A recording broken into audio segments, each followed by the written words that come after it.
This is Dr. Shivakant Patra here with you to see an important topic, angular momentum capital L in case of rotatory motion about a fixed axis. Right? We are going to watch angular momentum through one new views in which a rigid body is given. This rectangular shape rigid body, it's rotate with certain angle, let theta, through the angle of rotation. When it's rotate, total angular momentum, its general equation is given by this formula.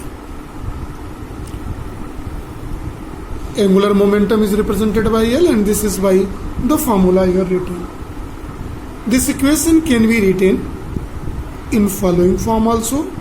Let us see what is the mathematical shape of it. L is equal to summation I is equal to 1 to I is equal to n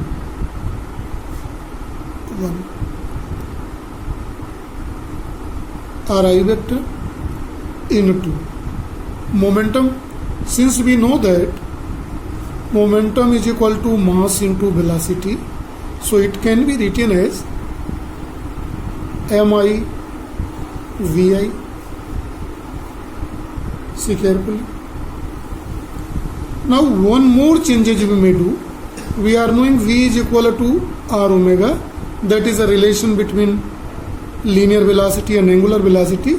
Then this can be written as summation I is equal to 1 to I is equal to n mi, I am taking common, ri cross. See, in place of v we can write ri omega I. Listen carefully. This is total angular momentum L. See, this is also vector. So this is vector triple product. Clear? So by using vector triple product, this relation can be written as, see very carefully, L is equal to summation I is equal to 1 to I is equal to n mi. So it is ri dot ri dot product of two vector omega minus ri with omega into r. This is the clear? This equation can also be written as summation I is equal to 1 to I is equal to n mi. See, it is ri square omega, this is 0. So it can be written as L is equal to summation I is equal to 1 to I is equal to n mi ri square omega. Let this equation is represented by equation number 2. Now see very carefully. We know that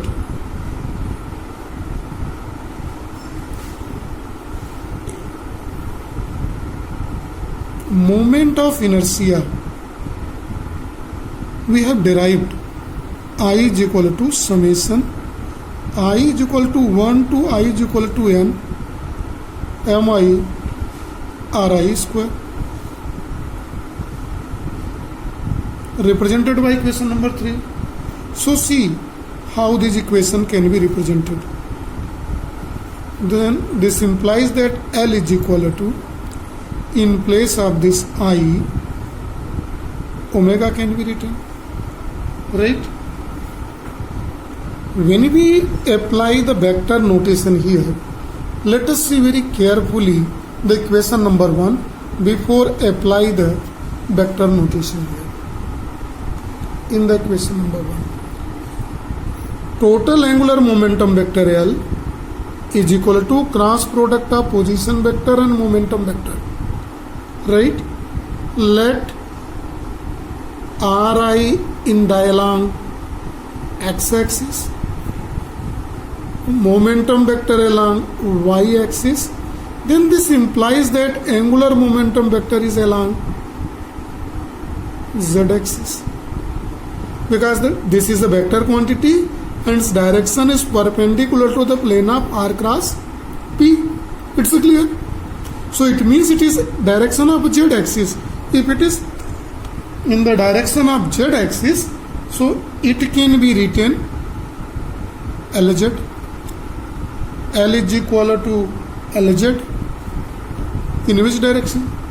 It is equal to I omega. So these two in two direction. Direction is given by position vector. Position vector, the unit vector along z-axis is represented by k cap. So see, this is a equation for angular momentum. Now we are going to differentiate equation number 4 with respect to t. Let us see what is d by dt of Lz. It is equal to d by dt of I omega into unit vector k. Right? We are knowing that moment of force or torque Q is equal to I omega. We know this famous formula. So this above equation can be transferred as d by dt of angular momentum along z is equal to d by dt of torque along z axis. It's clear. The right representation of angular momentum with vector notation is given here. So see, this is general formula for the total angular momentum, and one more thing, we may derive it by torque is equal to I omega. We know this is same equal to force is equal to mass into acceleration. This is called Newton's second law of motion in a rotation, in a rotatory motion. We have already discussed on this. So this is a required formula for the angular momentum here in this case. So this is for today only. Thank you and have a nice day to all.